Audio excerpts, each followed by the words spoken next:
Good morning, everybody. Thank you all for coming. Couple announcements for you real quick.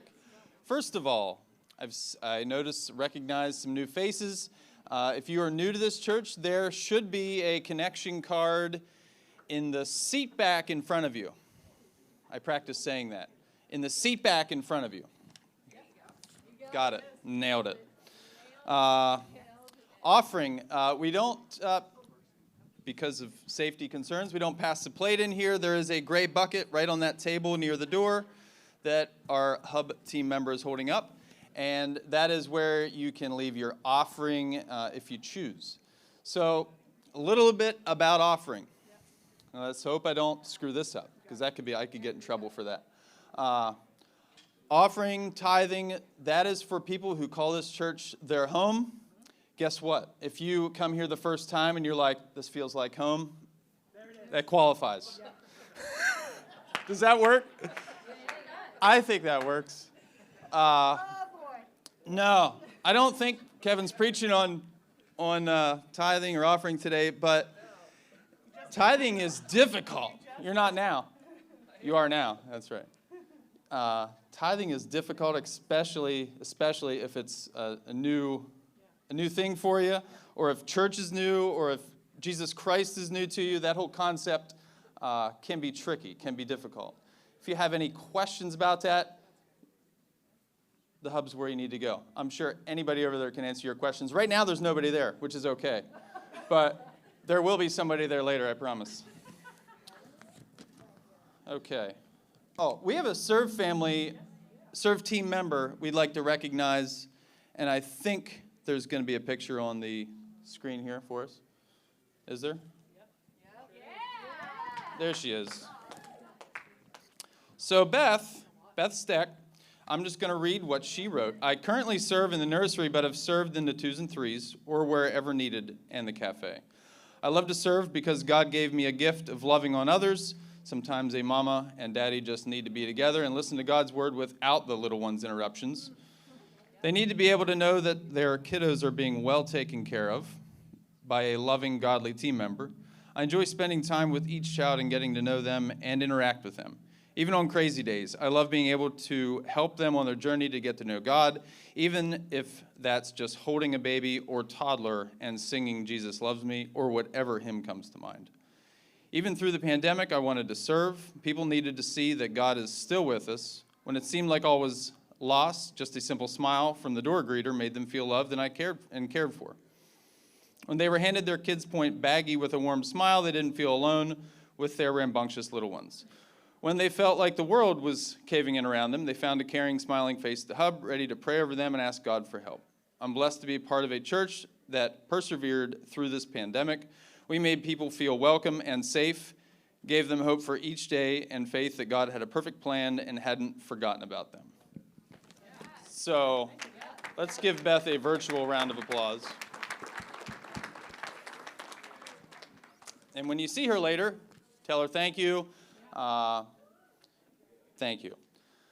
So on the way in here this morning, as I slid down Orange Street, did anybody else slide down Orange Street and into the intersection of Fayette Street? I did. Anyway, hopefully the traffic cam wasn't on. I was reminded of when I was younger, when I was a teenager, a new driver, and I used to love to go for drives after fresh snow. We drive up into the mountain, look for tracks, try to spin, do donuts, stuff like that. And I remember this one time I was with my dad, and we were driving around in the snow after fresh snow, and he was driving, actually, and my father never used four-wheel drive unless he had to. Is there anybody in here that's like that? They're typically, they're a little bit older than I am. And that's because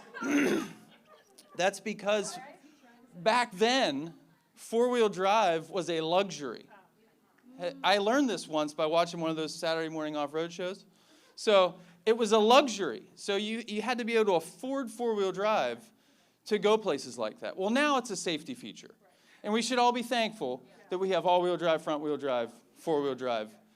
And as I slid through that intersection and then just rolled onto my left-hand turn to come to church this morning, I thought, this lines right up with a lot about church and faith in Jesus, because church is our four-wheel drive, right? And it's not a luxury. It is a safety feature. Right. Safety feature for life. You didn't know you were going to be put on the spot this morning. But that is I thought of that and I was like, should I share that? That sounds really corny because it's snowing and yeah. But I thought it was okay. So thanks for listening. Thanks for listening. This church is your four-wheel drive for life. Take-home message. All right, thank you. We're going to get to worship. I'm going to leave you all alone. I feel like you guys need to stand up and greet each other a little bit first, get a little loose, put some smiles on your face. It's a good day. It's a good day.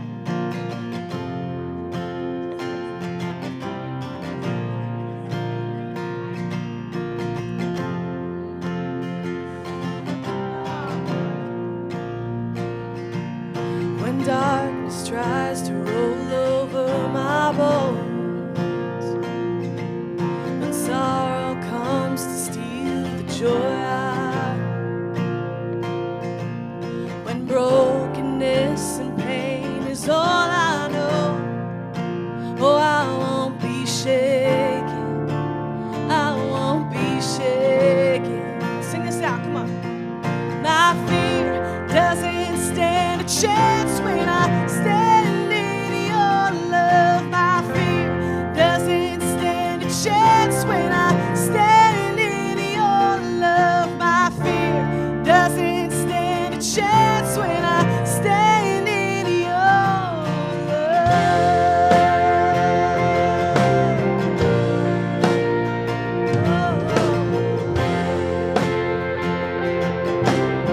Shame no longer. Sing it out. Shame no longer has a place to hide. I am not a captive to lies. I'm not afraid to leave my past behind. Oh, I won't be shaken. Oh, I won't be shaken. My fear doesn't stand a chance when I stand in your love. My fear doesn't stand a chance when I stand in your love. My fear doesn't stand a chance when I stand in your love.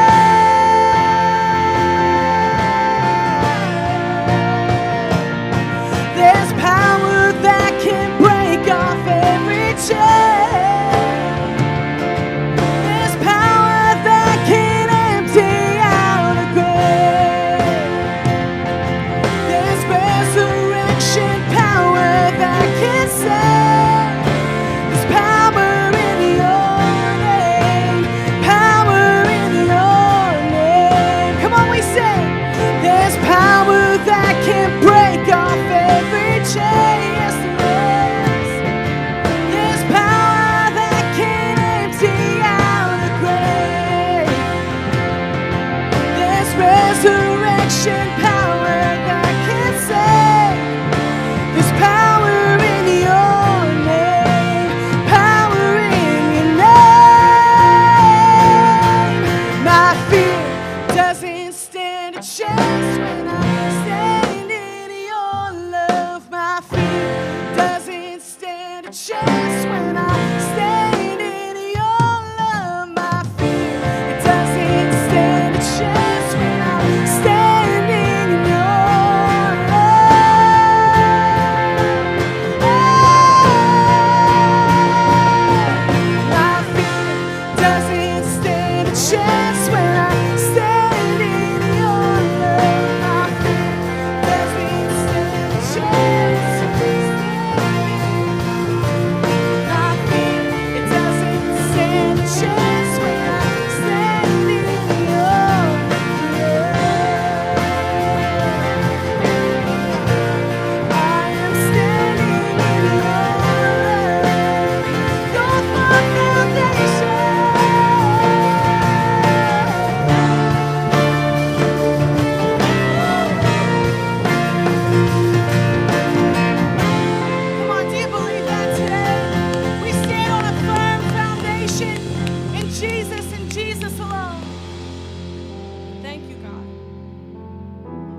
was an inconvenience.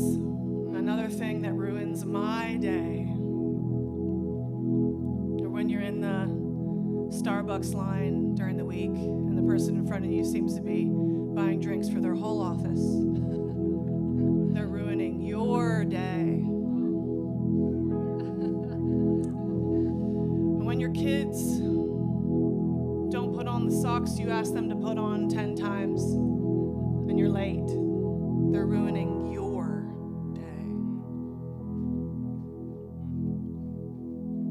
When your husband, or your wife, sorry, your spouse, Be safe, spouse. didn't read your mind that day on the expectation that you had, they're ruining your day. Yeah.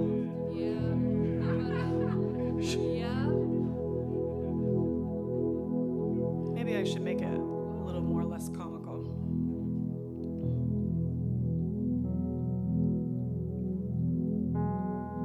When your kids failing because they're in virtual school, it ruins your day.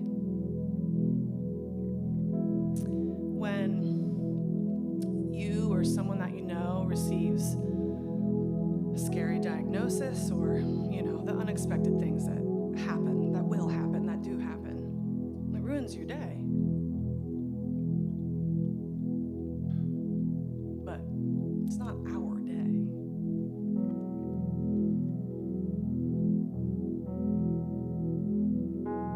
This is the day that the Lord has made.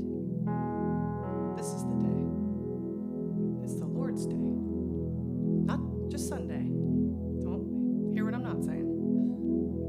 Every single day that you get to wake up and breathe again.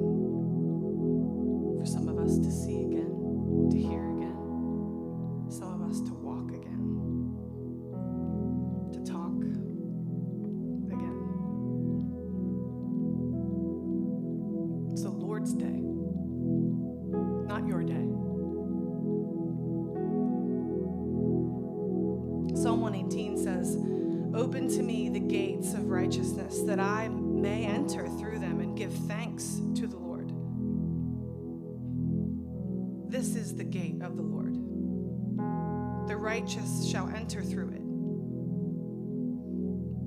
Don't get hung up on that righteous part and say, "Oh, that's not me."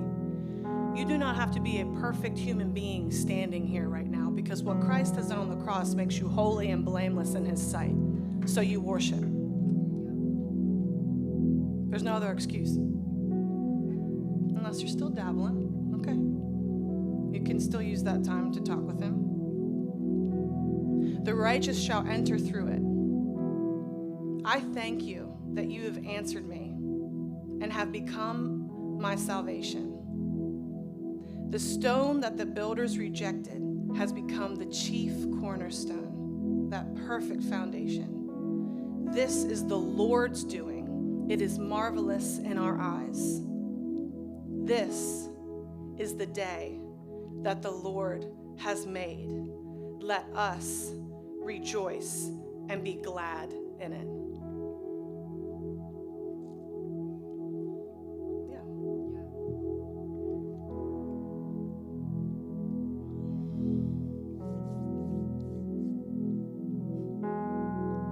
You hold my every moment. You calm my raging seas. You walk with me through fire. You heal all my disease. I trust in you, Jesus. I trust in you. I believe you're my healer. I believe you are all I need. Yes, you are. Yes, you are. Every day.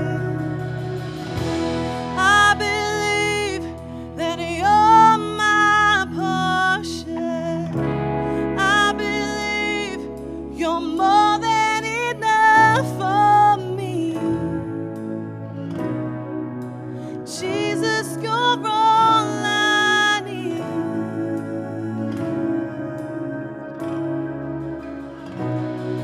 You hold my every moment.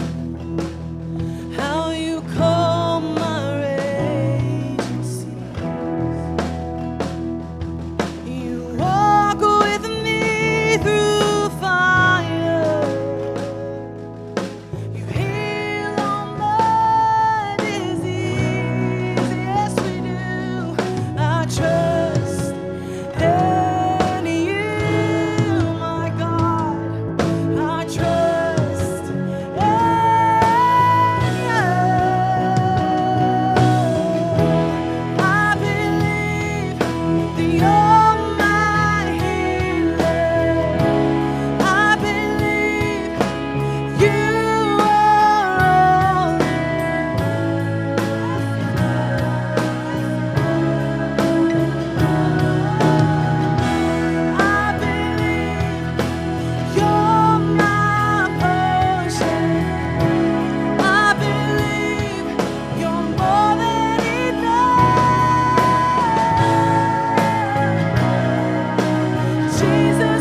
highest joy and the greatest pleasure.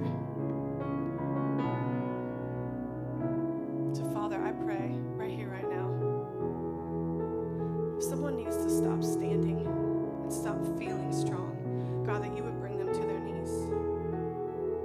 Or maybe just have them sit down. Take a minute and remember.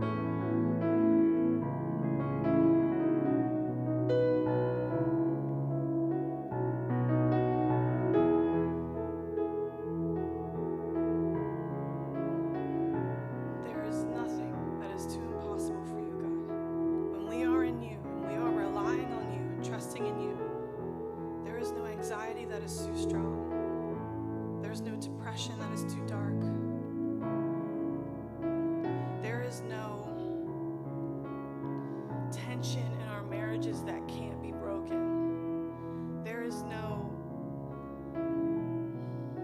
challenge in our parenting that cannot be healed with peace and assurance, even while it is challenging. Because, see, you sing over us, God. You sing over us, God, and when we are connected to that song, Jesus, we just seem to dance over our disappointment. While we're crying, while we're mourning, we dance over that disappointment because of who you are.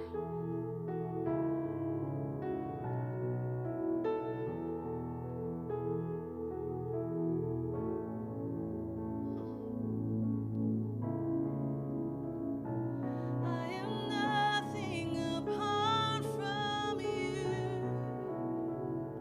Holy Spirit, come and move. From the breath of your mouth comes truth. While we live for you, and I trust in you. I am nothing apart from you. Holy Spirit, come and move. 'Cause from the breath of your mouth comes truth.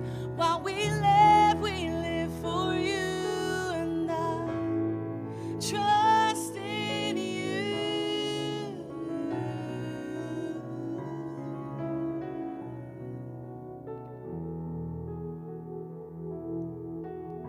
So we're going to sing this again.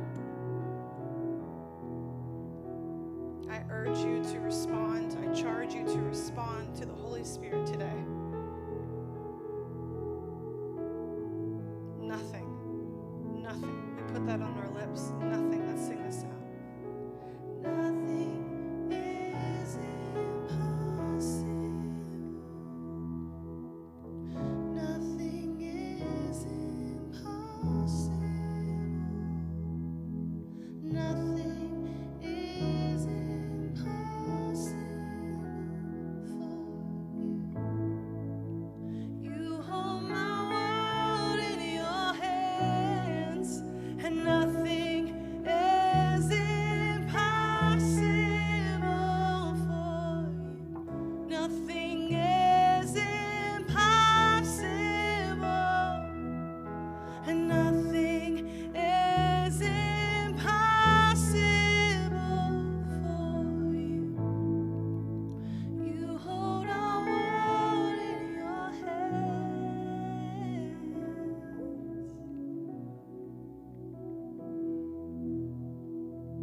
How we love you, how we need you, God. In you we move and breathe. Hey, I just sort of feel like there's some kind of stirring that needs to happen in here today. And listen, I'd be remiss. I've been fighting over this for a few minutes here, and I'd be remiss if we just let a moment like this go. And because here's our mentality: is it's snowing outside, and we just need to check church off the list today. So can you get me out of here quick? Because the roads are getting slick. I get it. I understand our mentality, but this is where we fight our battles. And listen, I know that there are some battles being fought in here today, and I want to just remind you that you have permission. You have permission to fight the way that you need to fight. And I also want to remind you of something else, and this is just, the Lord has just not let me get away from this verse. Mark chapter 9, we studied this in our series. We talked about teach us to pray. Mark chapter 9, verse 29, Jesus answered these people after they went through this experience. His disciples are wrestling with what just happened and why couldn't we get there? And his response is that there is no way to get rid of this kind of demon except by prayer. And listen, we've seen some demons be cast out in whatever term that needs to look like for you. We've seen some people be healed.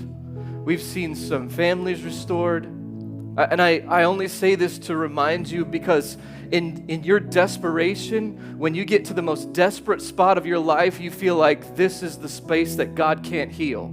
And I need to remind you today that He still works. And even though that your situation looks so bleak and so desolate and desperate, and He won't heal it, He won't fix the family, that He still works, and that He still moves, and that He still fixes relationships and parenting and so many legal battles and legal struggles that you have no idea how you got into, on how you're going to get out of. This is where the Lord works, man. This is where He works. And I want to just invite you to a place of just desperation and say, God, I need you. I need you to work. When was the last time that you got wholly desperate? Can you think of it? Let me expand this just a little bit, because I know that some of you are like racking your brain right now, like, oh, I haven't been desperate in a long time. Can I just painfully slap you? The reason that you're not desperate is because you can only ever think of yourself. I'm going to tell you a story today about a church that we're partnered with in a third world country in Southeast Asia where it's illegal to worship God, and a group of women gather together weekly to pray for you. That makes me cry. Listen, church, where are you desperate? Where are you desperate that you're wanting and waiting for the Lord to work? I want to ask you, I want to invite you. You have permission. Take what you need today. Do what you need to do. But come before the Lord and remember that He is your portion and He is more than enough.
Sing that one more time. Nothing and nothing is impossible for you.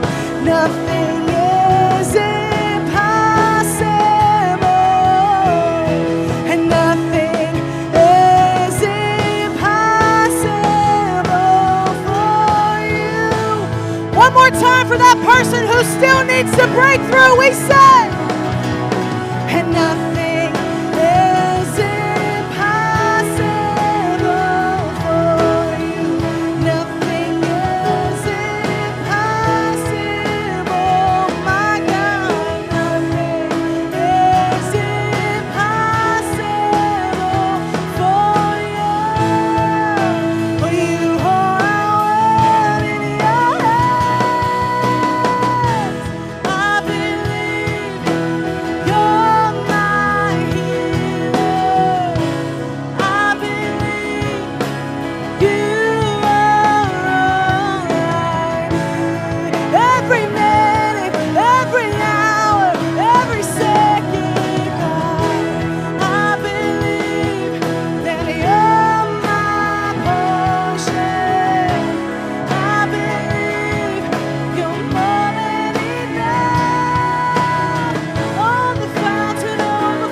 know, church, one of the most powerful things that we can do is listen to a word of testimony. So I got one for you.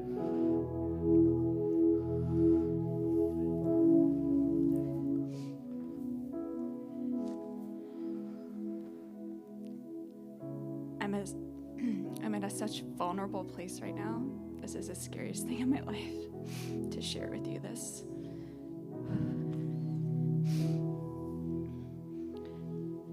My husband and I have 7 kids, and I don't want to use this as an excuse. The oldest is 10, the youngest is 10 months old. Ever since we had her first, some stuff started coming out of me that I never knew was inside of me. This anger inside of me.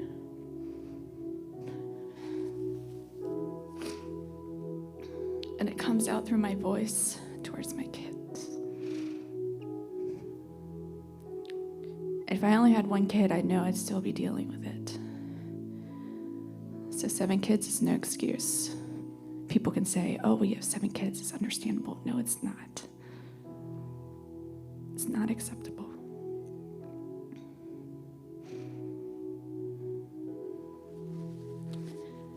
So I've been battling this for 10 years. And I love my kids to death. I love Jesus. But sometimes inside of me, I deal with this desperate, quiet desperation. And then kids are yelling and tattling and kids screaming. And I'm like, ah. Inside of me is just raging. And then I yell.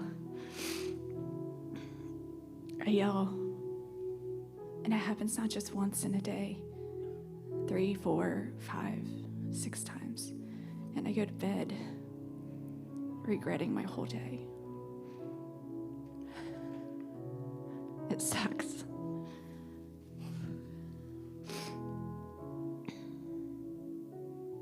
I think, have I even changed since I had my first child? My husband encourages me and says, I definitely have. It's hard for me to believe that, hard for me to see it when I'm battling with it every single day.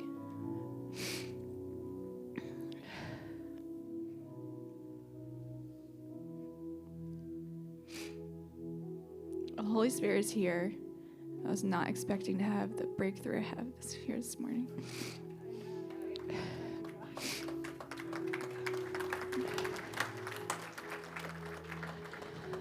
There's breakthrough happening not just with me, but some other people here.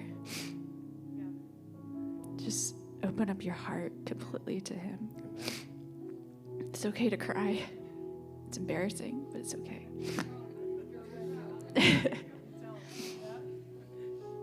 I'm shaking right now. It's okay. It's awesome to experience Him. So thank you, Jesus. And there's freedom when you bring stuff out into the light. So I believe I took not one step, but a huge jump to freedom right now. Amen. I Amen. believe that. Hallelujah.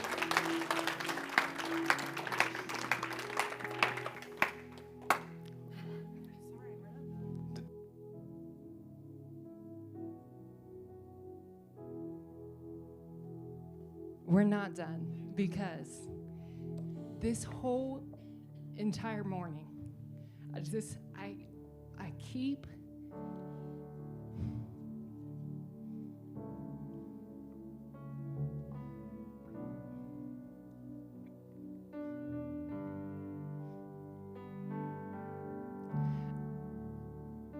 hearing the Lord say that your praise is a weapon.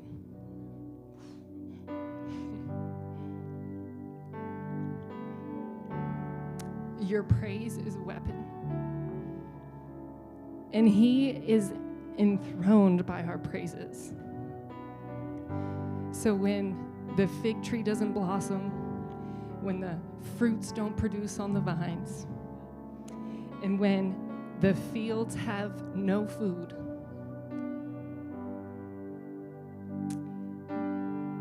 the Lord asked us to still rejoice because our joy of the Lord is our strength. Like, and when we come to him and offer our earnest, authentic praises, we have first just this straight divine presence of who he is. And then we are focusing not just on the here and the now, because that stinks sometimes, but we're choosing to praise, choosing to rejoice because we know what's to come.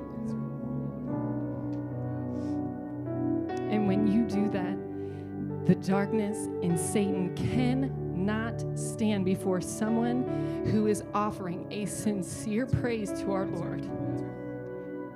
He will flee. He cannot stand it. So despite your present difficulties, we're going to still anticipate the good to come, because your praise is a weapon. Your praise is a weapon.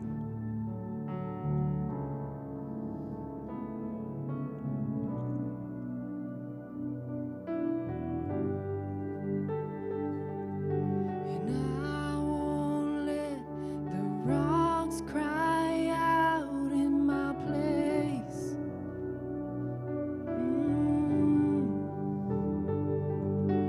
I return the breath you gave with my praise. It's what we're called to do. And I won't let the rocks cry out in my place. Oh, not today.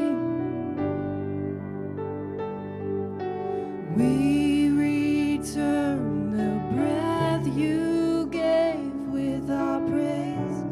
We give it to you, Jesus. No, I won't let the rocks cry out in my place. Right here, right now, we praise you. We return the breath you gave with our praise. We lift you higher. No, I won't let the rocks cry out in my place. Oh, not today. I choose you, Jesus.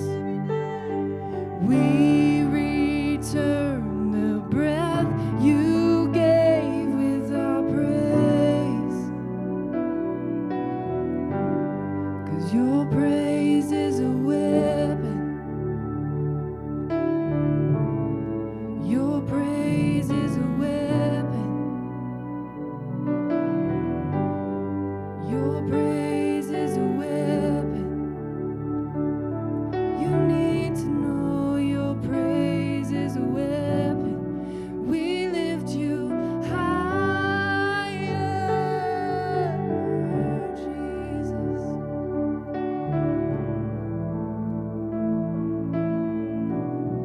Oh, we lift you higher. Oh, we lift you higher. Higher than our struggle.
We return the breath you gave with our praise. Here's what we're called to do. Oh no, I won't let the rocks cry out in my place. No, no, no. We return the breath you gave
our praise as a weapon.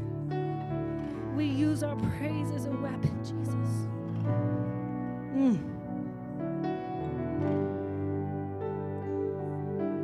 We won't let the rocks cry out. You just saw that we did it. And we return the breath you gave with our praise, only for you to lift your name higher. And we won't let the rocks cry out in our place. Oh, not today, not this morning. And we return the breath you gave with our praise, only to lift you higher. Oh, it's all for you, Jesus. It's all for you, Jesus, to lift you higher. It's all for you, Jesus. It's all for you, Jesus.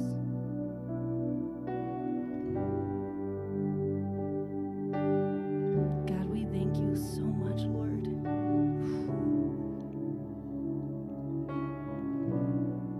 That our vulnerable hearts, our genuine hearts, can come before you to praise your holy name.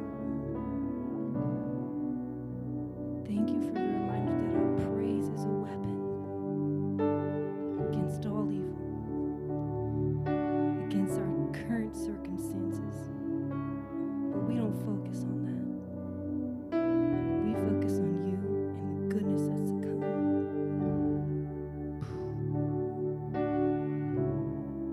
We thank you, Jesus.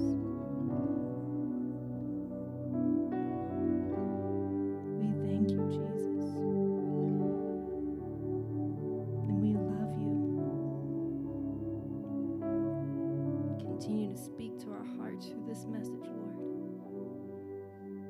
It's in your precious name that we pray. Amen. My goodness, man, we conquered some battles today, huh? You can celebrate that. That's worth it. That's good. You weren't expecting that, but honestly, I feel like every day should be a snow day from now on. Oh, so good. And honestly, there are just so many days that I just can't get over the spirit of vibrancy that happens in our little ship campus here, and I'm just so thankful for that. And I'm so thankful that you guys just kind of lean into it, and we all just kind of collectively wonder, okay, God, where are you going to go now? What are you going to do next? And what battles are we going to fight and face today?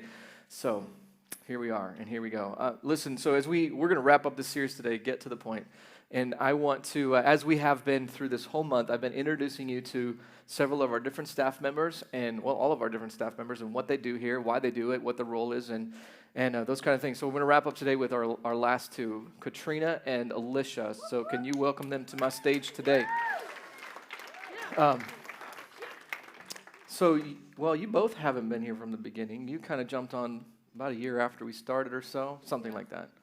Something along those lines. And then Katrina, you've been here from day one, and just kind of involved with us. In fact, you kind of migrated with us from United. You were doing the same job in the United Worship Experience with us. And so I just want you to introduce what your role is. What do you guys do here at Grand Point Shippensburg?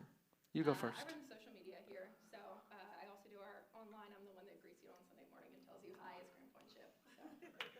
Yeah, girl. Amen. I am the technical director here at Grand Point Ship.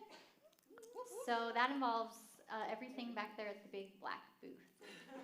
And for those of you online, that's sound, mics, video, the switching that goes on, and everything like that. So many technical things that happen here. So it's super important positions that we have to have. We couldn't do either of these. We couldn't do our church without any of our positions. But yes, I love what we do with our online campus. Our slogan is what we do online is how do we make Jesus look famous Monday through Saturday, and then on Sunday. And so you guys just champion that. And then how do we push our community forward with our #4Ship thing? We want our community to know that we are about our community. We're not against anything. We're for Shippensburg. So that's what Katrina does, and I love it.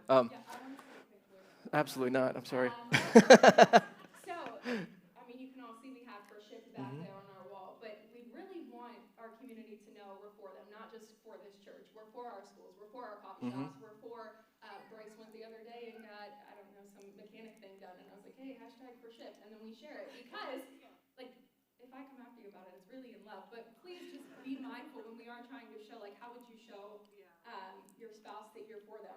You know what I mean? And then how would you show your friends that you're for them? In the same way, it's that we're for our community. So it's not, when you see that hashtag, it's not about our church. We don't, obviously it's on our wall, but we don't want it credit for that. We just continually want to remind you that, and remind our community that we're for them. So if you're out at Cabin on King, maybe not today, but get some great ice cream.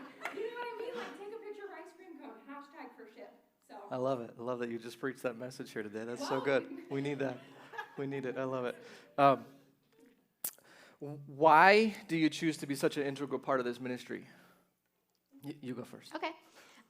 So I would say I choose to be part of this ministry because I feel it's very important. I feel called. I wanted to serve as soon as I started. I sat in the seats for a while, I'll be honest, like many of you probably are doing. But I do feel called to be a part of the vision and the mission of our church, which is to help as many people as possible find and follow Jesus.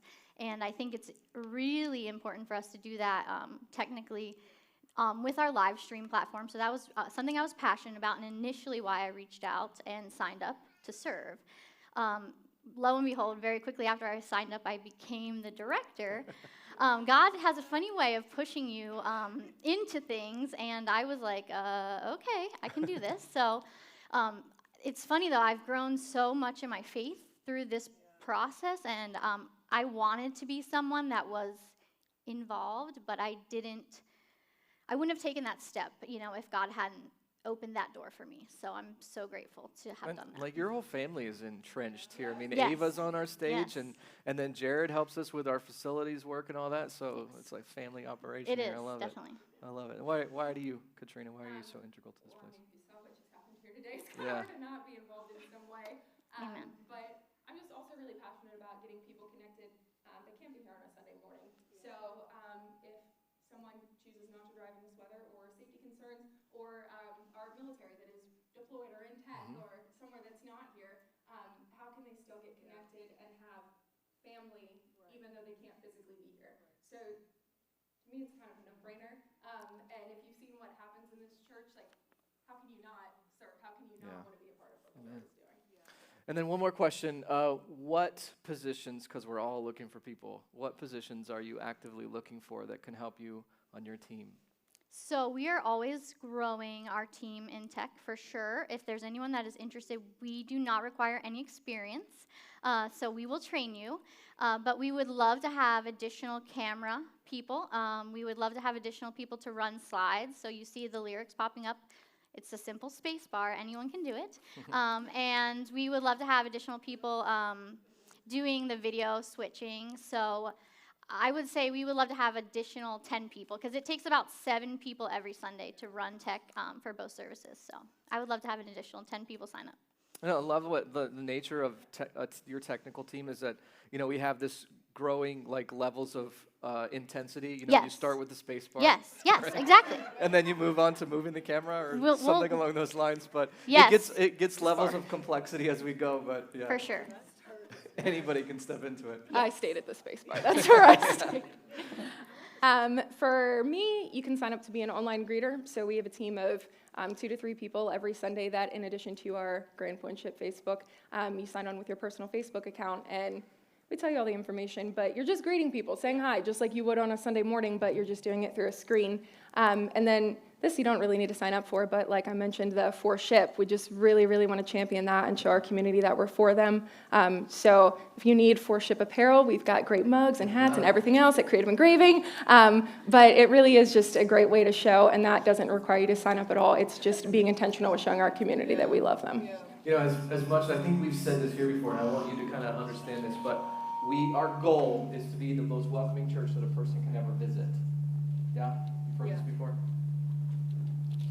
Yes, sir.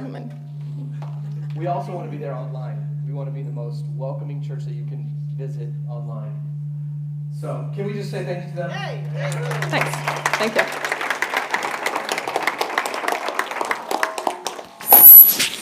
Is this me? Do I need to use something else? Let me just talk loud. Okay. Do you want me to use this guy here? I'm good. Okay. It was one of them. Let's blame it on them. Listen, can you give me a few minutes? I need an affirmation from everybody. Can I get a minute? Listen, I want to be respectful of your time today, but I want to accomplish what we came here to accomplish today. I want to just start with this statement. The best formative elements of my faith happened either outside the United States or on my way. Make sense? We'll just collectively let that settle in for just a minute. But if I can look back over my history, over my almost 40 years of lifetime, the best formation of faith happened when I was pursuing some sort of missions experience or the movement of God somewhere in the world. And I want to just plant that seed in your mind today because so many of you haven't experienced that. So many of us just haven't experienced that kind of, what the Lord might be doing somewhere outside of here. We get so my world focused that we can't see the movement of God anywhere else. And honestly, that's why I just absolutely love what our church did with this idea of our 1224 vision. And I'm going to introduce you to that today. Maybe you know it, maybe you don't. But I also want to just kind of introduce you to a little bit of a biblical perspective about why missions is such an important, integral thing to us at Grand Point Church as a whole. We probably don't spend enough time talking about this, and we have different facets of it. Maybe you'll hear us talk a little bit more about local missions, local outreach projects, because we want our community to know that we're for them. So we're going to go help them. We're going to do what we can to be and to integrate and get our fingers involved in what they do. We don't want to create new events for them to do. We just want to be involved with what they're doing and just make a presence with them alongside of them. And so we've done a lot of those things, and we will continue. But just a couple thoughts that I want to share with you today. The love of God extends beyond all borders, beyond all colors, through all the tensions of humanity. And I want you to know that God is a missionary God because he sent his son. First missionary right there. Did you know that this idea of missions, global evangelism starts in Genesis? It actually starts in Genesis 3. Just 3 chapters into the Bible, and we already have a missions endeavor. It says this in Genesis 3:15. And the first time, honestly, that I read this, that I was like, that doesn't say missions. But it says this in Genesis 3:15. I will put enmity, tension, between you and the woman, and between your offspring and hers. He will crush your head, and you will strike his heel. That's the very first time that missions is mentioned in the Bible. And you're like, I don't see that. Where is that? This is literally the tension. I mean, God is handing out punishment for this sin that was just took place, right? The whole piece of fruit thing.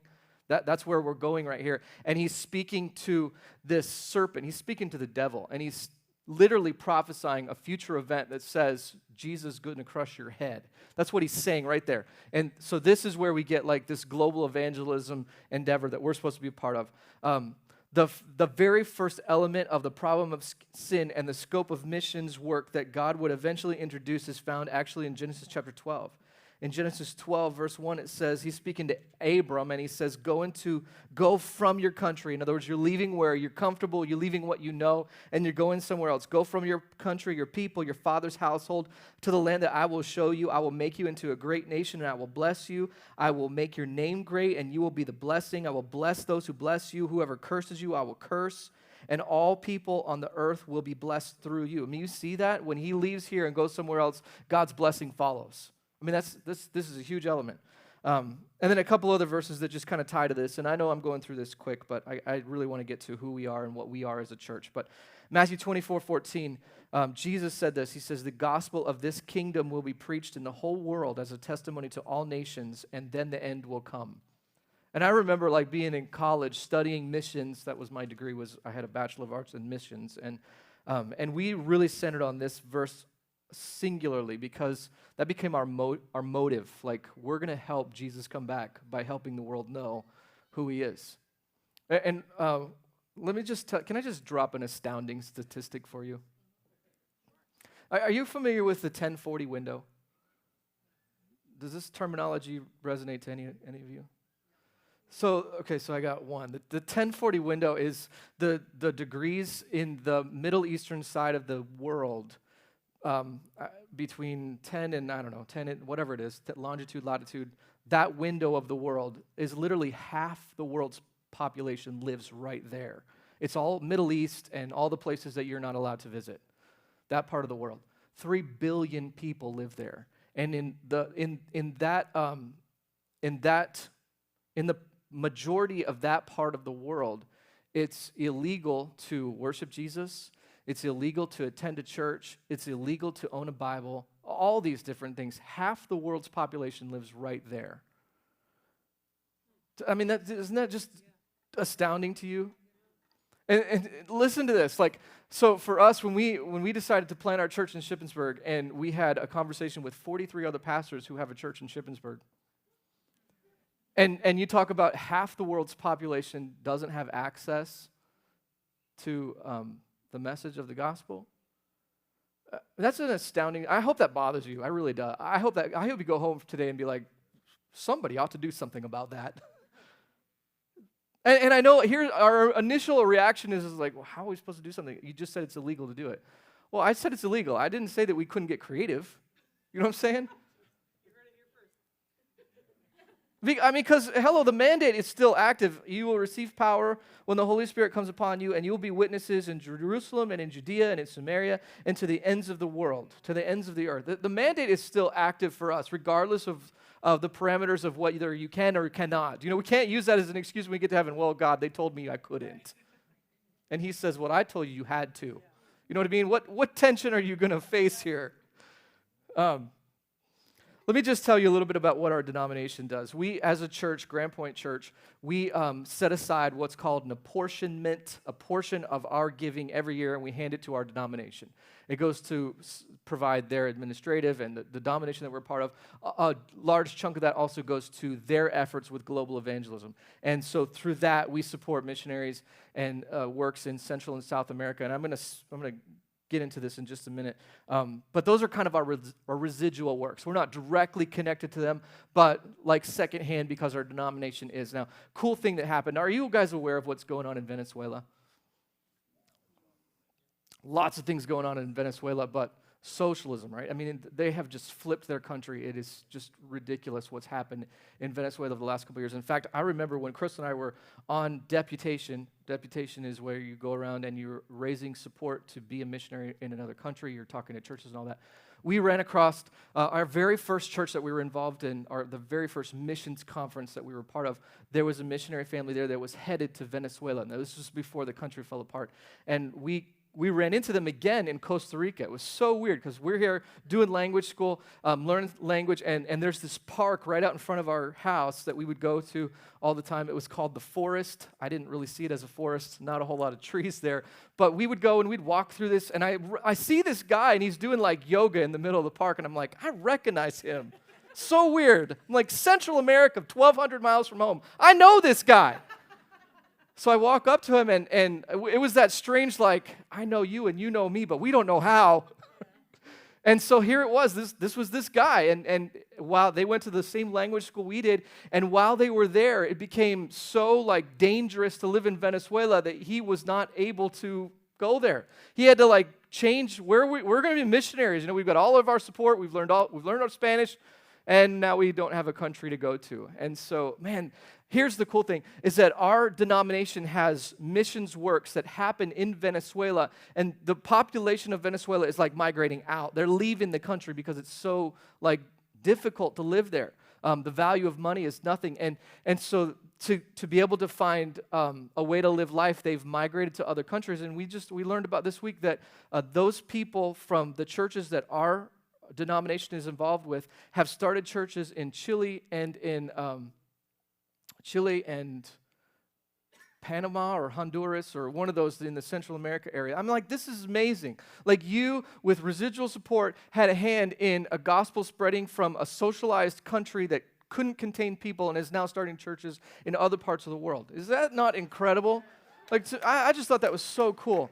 And let me just introduce you to our church. When we got down to like the specific nature of what we were going to do when it came to global evangelism, it became the third part of our 1224 vision. Now, 1224 vision fleshes out from John 12:24, which says this: unless a kernel of wheat falls to the ground and dies, it remains only a single seed, but if it dies, it produces many seeds. And that's the angle we take on all of our endeavors. We talked about multi-site last week, and so we're specifically taking a portion of our people, whether it's from here at our SHIP campus or from our Chambersburg campus, and we're going to insert them into another place. Greencastle comes next. And so we're going to take people, we're going to plant them there, and we're going to see what God grows from that. Our SHIP campus is a testament to that, because there was this great, like, what's going to happen? And then we just saw God do like exceedingly abundantly beyond all we could ask or imagine happen here.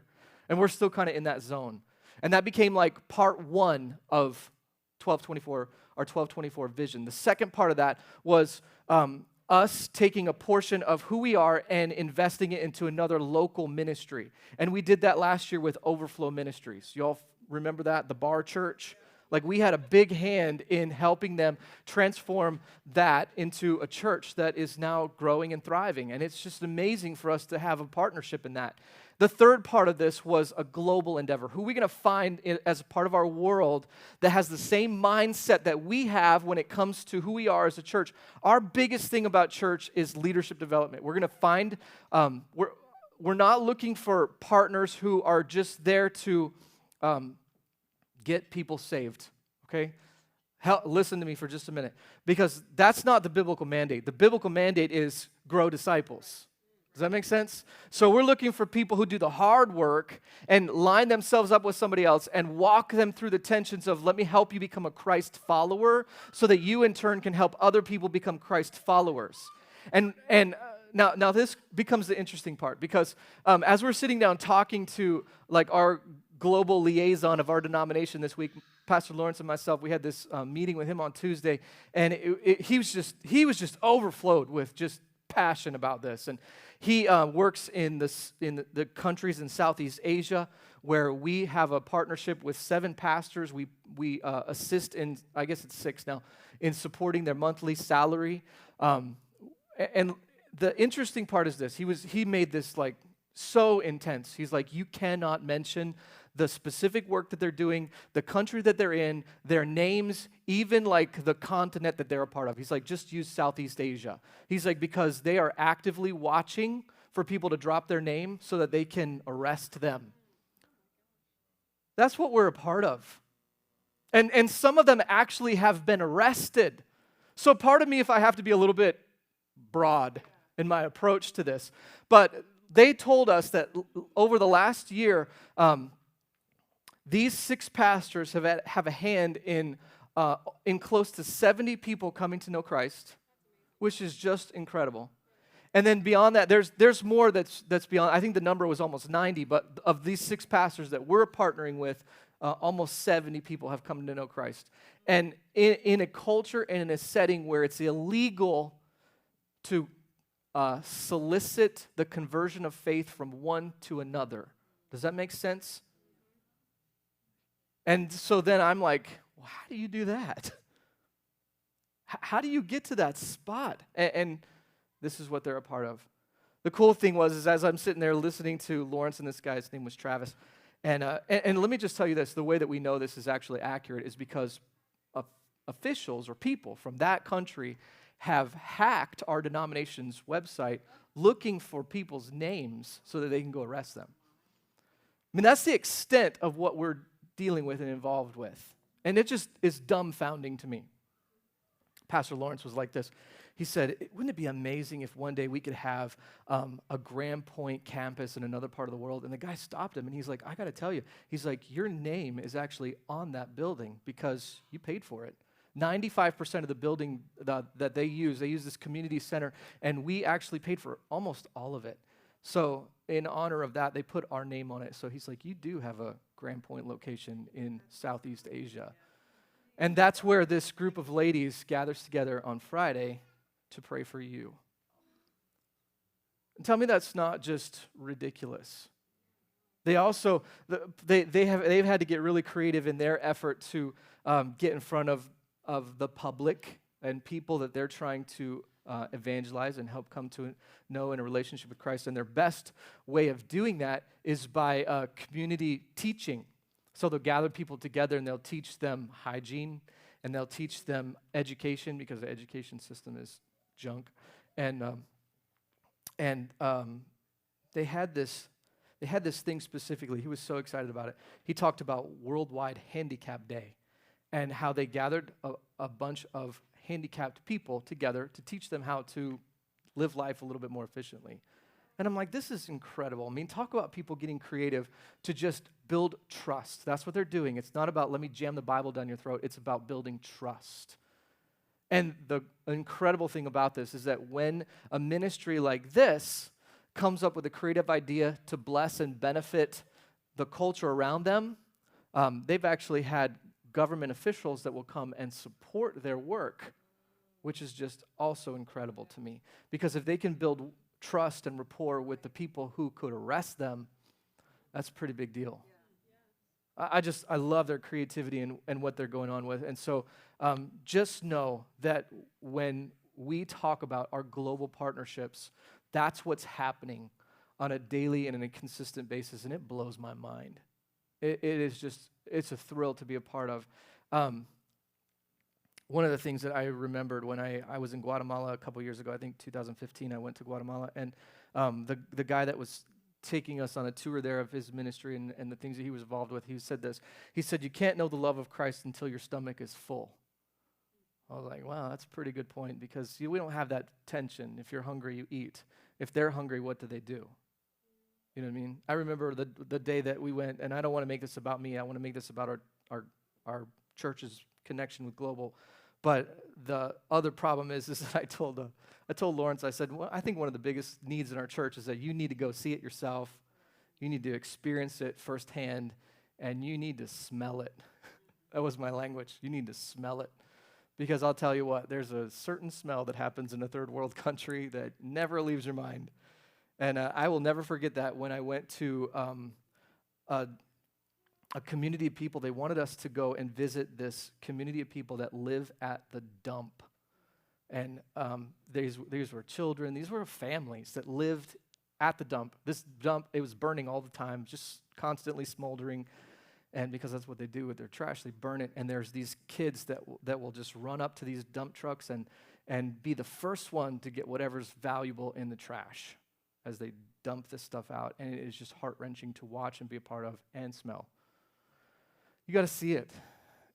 I mean, everybody always wants to know, well, what can we do? How can we affect this? How can we do a little bit more? 3 things: pray, give, and go. And I think that's it. When it comes to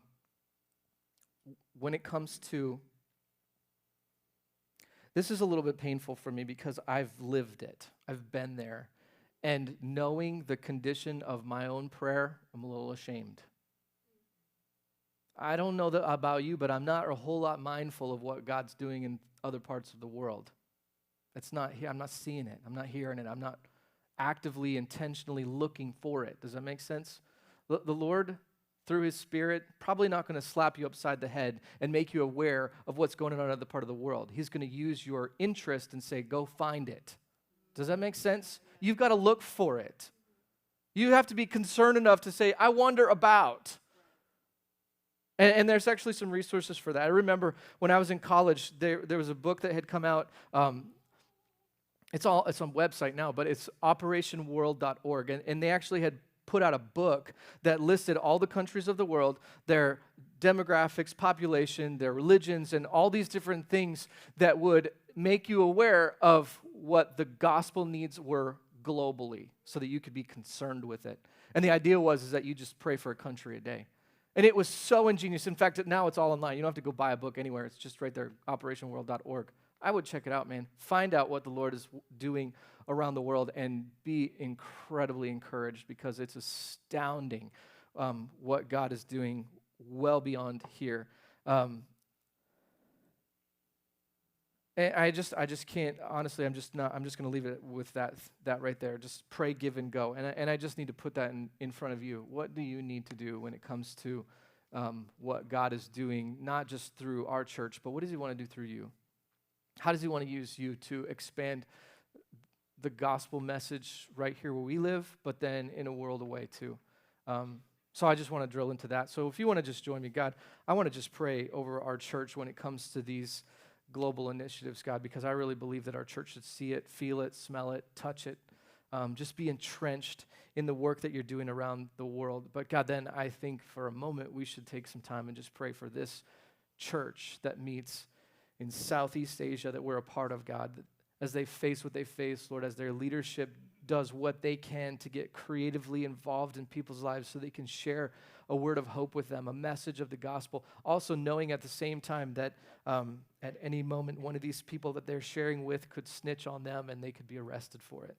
Lord, the tensions that they must face on a daily basis with the struggle of the gospel constantly has got to be, for us it would be terrifying. For us it would be so fear-filled.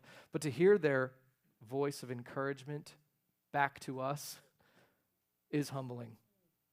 And so, God, I just pray that you would just continue to bless and continue to move and continue to help them do whatever they need to do to advance the message of the gospel, God. We're so thankful, Lord, for your work there and for so many other parts of the world, and that our church, Grand Point, has a hand in this. And so we pray that you would just be able to expand our efforts, that a challenge like this would just be encouraging to our church to continue to just pray, give, and go. And so we just thank you for that, Lord. In Jesus' name, amen. So this is it. I've taken enough of your time. Thanks for being here today. Hope you get home safely. Listen, our church, while we don't necessarily facilitate missions trips out of Grand Point on a consistent basis, there are like 5, 6, 7 or so that are leaving from our denomination this year. So, and then as the years go forward. So if you're interested, you want to go and smell what it's like, we want to help you get there. So let us know. We'll connect you to the people who need to be connected with, and that's that. So y'all have a good week. We'll see you next Sunday.